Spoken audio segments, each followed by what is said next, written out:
नमस्कार, आप देख रहे हैं आई वॉच इंडिया। मैं हूं आपके साथ पलक शर्मा। आइए नजर डालते हैं खबर की।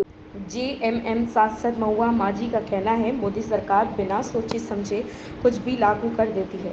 अगर स्वास्थ्य क्षेत्र पर 18% जीएसटी लगाया जाए तो इसका सबसे ज़्यादा असर मध्यम वर्ग पर पड़ेगा। यह देश के साथ बहुत बड़ा अन्याय है, इसलिए इंडिया अलायंस ने यहाँ विरोध प्रदर्शन किया। यह लड़ाई तब तक जारी रहेगी जब तक स्वास्थ्य क्षेत्र में जीएसटी कम नहीं हो जाती। बांग्लादेश के हालात पर नेशनल कॉन्फ्रेंस के नेता फारूक अब्दुल्ला कहते हैं, वह बेहद दिलचस्पी है। उनकी अर्थव्यवस्था खराब है, उनकी आंतरिक स्थिति भी अच्छी नहीं।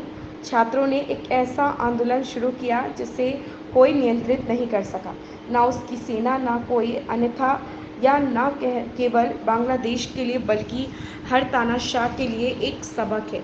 एक समय आता है जब लोगों का धैर्य खत्म हो जाता है, और वहीं वह हुआ। वहाँ बांग्लादेश में एक भावना थी कि एक आवाज़ होनी चाहिए, दुनिया में मुसलमानों पर हो रहे जुल्म के खिलाफ आवाज़ उठाए। अगर वह शेख हसीना वहाँ से नहीं भागती तो उसे भी मार दिया जाता। मोदी सरकार बिना सोच समझ के कुछ भी एक तानाशाही ये के तहत कुछ भी लागू कर देती है। नोटबंदी कर दिया, जीएसटी लागू कर दिया। अब हेल्थ सेक्टर में अगर इस तरह से 18% जीएसटी होगा तो लोग जो मिडिल क्लास खास तौर पर बहुत ज़्यादा इससे प्रभावित हो रहा है, क्योंकि वो मेडिकल इंश्योरेंस करने से भी अब डर रही है।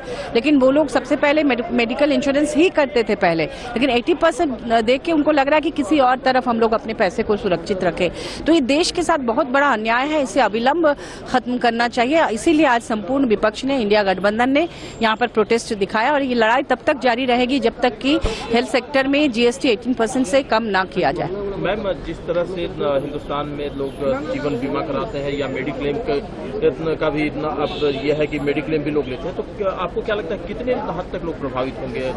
अब लोग लेना ही बंद कर देंगे। जब इतना जीएसटी देना होगा तो लोग देंगे क्यों? जैसे लोग गोल्ड खरीद के छुपा के रख देते हैं कि चलो कभी इमरजेंसी में काम आएगा, अब इस तरह की चीजों में लोग इन्वेस्ट करेंगे, जमीन खरीद के रख देंगे, लेकिन वो तत्काल नहीं ना मिलता है। ये है कि आप कभी भी बीमार पड़े तो तुरंत आपको ये गारंटी रहती थी कि मेडिक्लेम वगैरह से आपको तुरंत मिल जाएगा। अब तो बहुत मुसीबत में पड़ जाएगी देश की जनता। आप सिर्फ अपर क्लास को देख रहे हैं, आप इंडस्ट्रियलिस्ट को देख के सारे पॉलिसीज बना रहे हैं। ये बहुत ही गलत है, क्योंकि ये जो जनता के टैक्स के पैसे और ये सब है, इसको लेके आप चंद पूंजीपतियों को और अमीर बना रहे हैं। ये टैक्स के पैसे उनके खाते में जा रहे हैं, वो पैसे लेकर दूसरे राज्यों में, दूसरे देशों में पलायन कर रहे हैं। उनसे आप वसूली नहीं करते, और छोटे छोटे लोगों को जो पेट काट काट के अपने भविष्य के लिए प्लान करते हैं। आप देखिए ना, जो पैसे बैंकों में जमा थे उसके कितने % चले गए बाहर विदेशों में, बड़े पूंजीपति लोन लेके चले गए। अब उसका असर तो उन पर पड़ रहा है ना, जो लोग अपना भविष्य देखकर पैसे उन्होंने बैंक में रखा था, अब उसका इंटरेस्ट इतना कम हो गया है कि वो अपना दवा तक नहीं खरीद पा रहे हैं। तो ये सोचना चाहिए, ये सरकार ज्यादा दिन चलेगी नहीं, क्योंकि जनता त्रस्त आ चुकी है। एक मैम और इस खबर में बस इतना ही। देखते रहे आई वॉच इंडिया।